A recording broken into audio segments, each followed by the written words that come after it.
So hi hello friends, మన channel కొత్తగా చూసినట్లయితే సబ్స్క్రైబ్ చేసుకొని పక్కన ఉన్న బెల్ ఐకన్ క్లిక్ చేసి ఆల్ పైన ట్యాప్ చేయండి. లైక్ చేయండి, షేర్ చేయండి, కామెంట్ చేయండి. వీడియో మొత్తం కంటిన్యూ చూడండి. రైతులకు శుభవార్త, రేపే అకౌంట్లో పీఎం కిసాన్ నిధులు జమ. రైతులకు అదిరిపోయే శుభవార్త అందించింది కేంద్ర సర్కార్. రేపు పీఎం కిసాన్ డబ్బులు జమ కానున్నాయి. కేంద్ర ప్రభుత్వం ప్రతిష్టాత్మకంగా అమలు చేస్తున్న పీఎం కిసాన్ సమ్మాన్ నిధి డబ్బులను రైతుల అకౌంట్లోకి జమ చేసేందుకు తేదీని ఖరారు చేశారు. రేపు ప్రధాని మోడీ 17వ విడత సమ్మాన్ నిధి విడుదల కానుంది.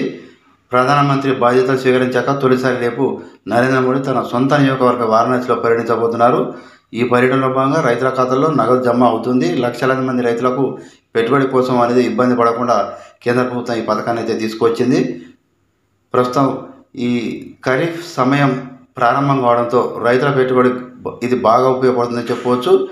దీంతో ఆంధ్రప్రదేశ్ రాష్ట్రంలో 43.52 లక్షల మంది అర్హులకు ఒక్కొక్కరికి 2,000 చొప్పున సాయం అందించనుంది. ఈ మేరకు ఏపీకి 870 కోట్లు జమ చేయనున్నట్టు ప్రధానమంత్రి చెప్పారు. సో ఇలాంటి లేటెస్ట్ న్యూస్ మీకు రావాలంటే సబ్స్క్రైబ్ చేసుకొని పక్కన బెల్ ఐకాన్ క్లిక్ చేసి ఆల్ పైన ట్యాప్ చేయండి.